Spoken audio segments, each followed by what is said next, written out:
Kay Lord, kasi po, may ginagaling po siyang tao katulad po ni Mayor Isko Moreno para po sa katulad po na talagang kapus po. Sobra pong December pa po isi-surgery ako pero yung 285,000 na kailangan ko.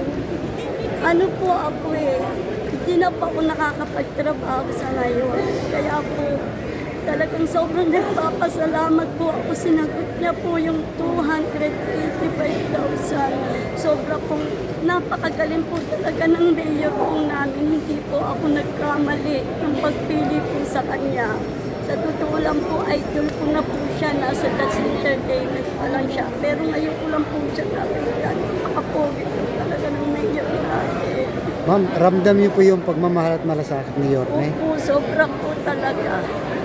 Hindi ko po ini-expect na ibibigay niya yung 285,000 kasi po hirap na po ako sa kalagayan ko. Akala niyo lang po ganito ako.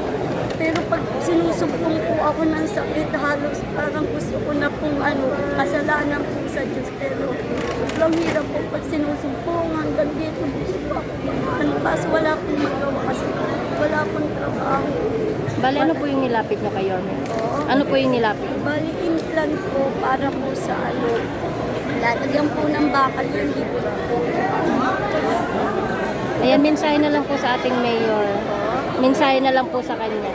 Mayor, sobrang thankful po ako na po kay Lord dahil andyan po kayo na ginagamit niyo po. Dalangin po na lagi po malusog po yung pangangatawan niyo.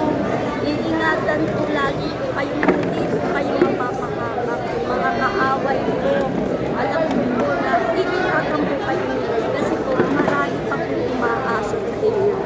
God bless always po, Mayor. God bless. We love you po. We love you po. Thank you po. Salamat sa Diyos po.